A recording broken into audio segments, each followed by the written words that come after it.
Hey guys, RCT3 Imagineer here. Welcome back, and let's get back to building. Today I've got a much shorter video than I normally would upload because I will not be able to upload a single thing for the rest of the summer. I'll be going to Quebec for the rest of my time this summer, where I found out the internet service does not allow for uploading or downloading, which means that I will be unable to upload any videos for the next 6 weeks. I know, you're just as bummed out as I am, I'm so sorry. But regardless, that doesn't mean I'm stopping completely. I will be working on tons of videos while I'm away, and will upload a bunch of stuff when I return back to an internet provider that allows me to upload massively large files. But today, we're going to be doing a little bit different kind of building to start with. As you can see, I'm working on the paths and queues. Mind your P's and Q's, guys.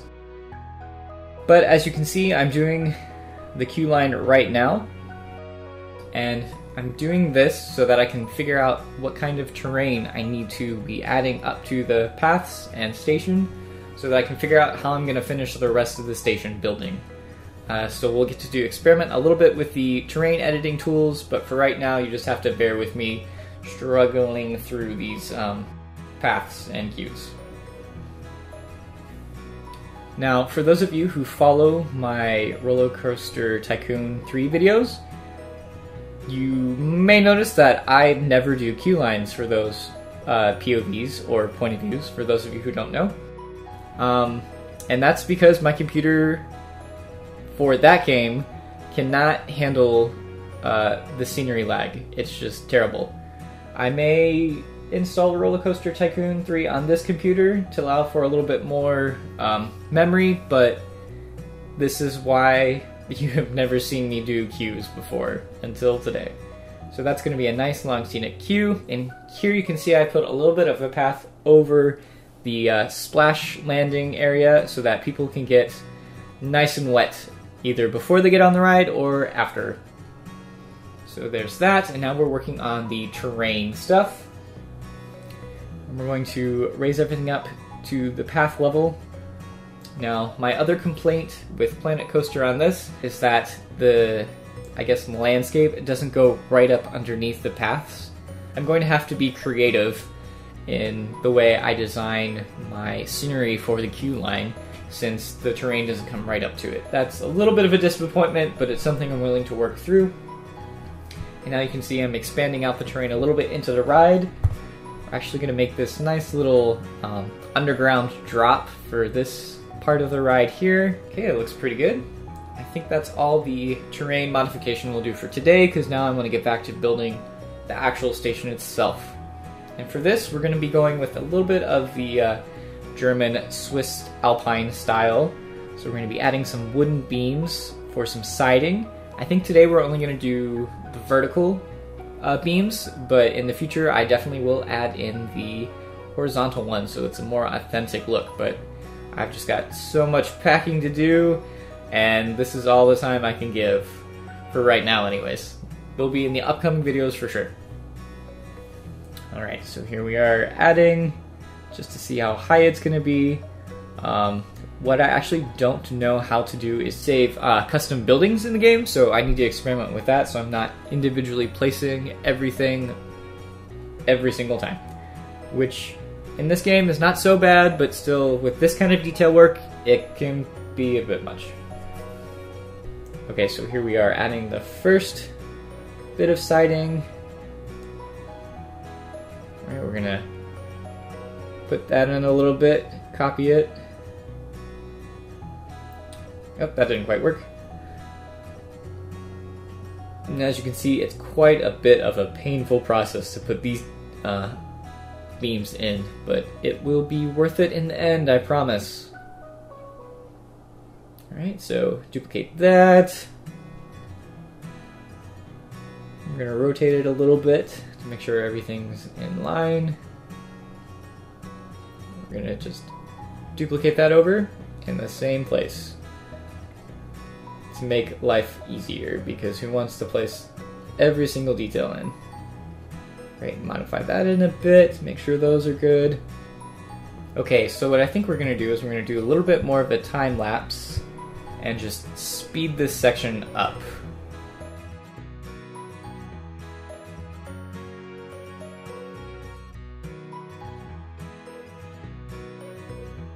Okay, so this is unfortunately as fast as I can get this to go, so I'm just gonna ramble on until it's done.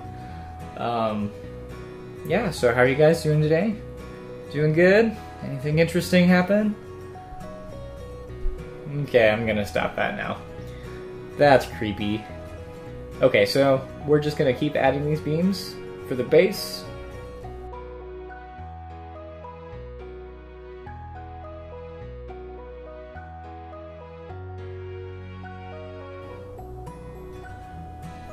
Alright, I think that's all the work we're going to do on those sides. So now we're going to add in a bit of decoration just to get a more authentic feel. What I was thinking of originally doing was some kind of overhang on each side, just to see what it would look like.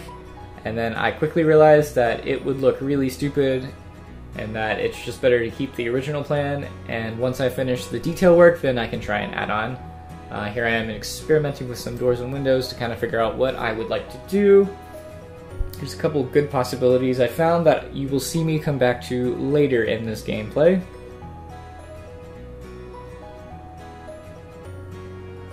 There's a little bit of the drop going into the cave. That looks cool.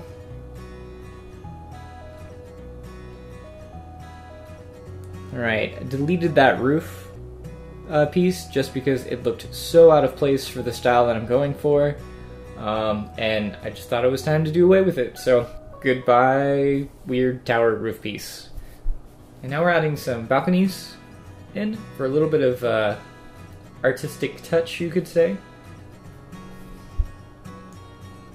I'm just gonna modify those in and copy and paste them over just to get those in there and have something different and contrasted, and I have to say that looks pretty cool.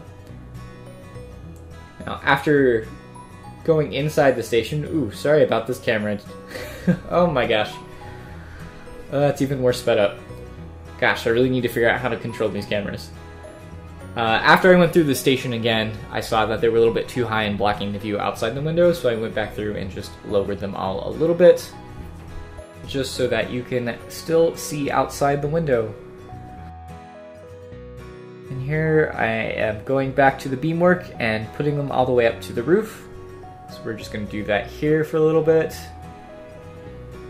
Have that up there, add another one, another one, and another one. Oh my gosh. Another one, and another one. Okay, so what I'm hoping to do with this station at some point is to either add on to it through the queue line or a little bit extra at the bottom of the back, just so that there's a little bit more 3-dimension, and I don't want to say layers, but just so that there's something else besides this boring old building here. We may add something to that side too, but we're going to finish this beamwork to see how it looks so that I can figure out where to add on to and what kind of building addition I would like to add on. Maybe a couple small rooms just to give it some different look. Okay, so we're done with the beaming on that side, and now we're going in here. Lots of beam work.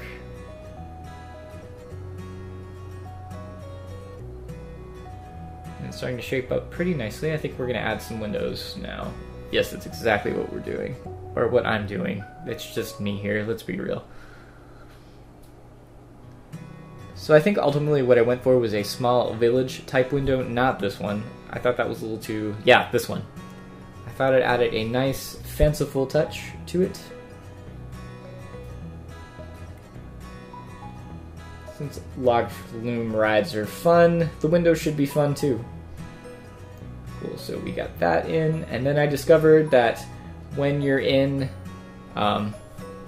selection mode for a particular piece, you can add the windowsill to it without having to actually go back and place it. It's amazing.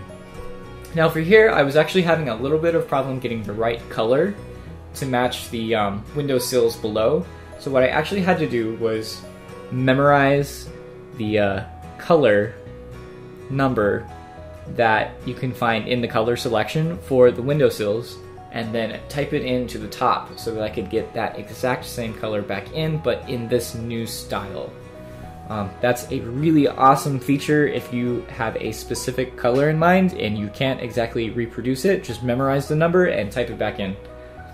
So here we are, just adding in the windowsills for a little bit of decorative touch. I think we're going to add a couple more windows in here. Not there, that's a selection. Right in between those two beams there, and we'll duplicate it over. Oh no, actually we're going to add a windowsill and then duplicate it over. I tried to duplicate both the sill and the window, but it didn't quite work out, but I still was able to duplicate the window over, and then while I was still in selection mode for it, just simply add on the sill. Here I'm looking for a flower box to add onto it, just to add a little bit of greenery to the outside.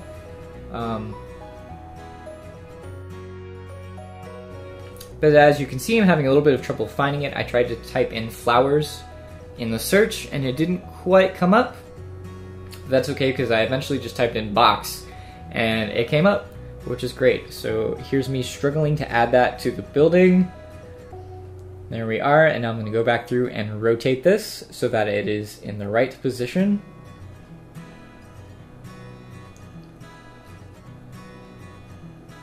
You can see that's a really cute touch. We're going to add it right to the bottom,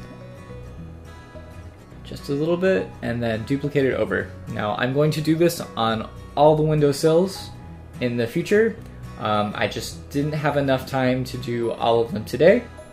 So that's all the work we're going to do today. I'm sorry it's not a super detailed video, but I hope it gave you a good idea of how the project is shaping up. And here to send you guys off, I'm giving you a brief overview of the ride and a splashdown for your enjoyment. Alright, I hope you guys have a wonderful rest of the summer.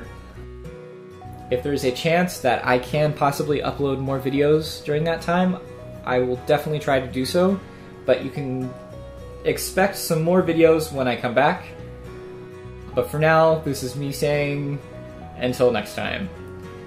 RCT3 Imagineer, signing off.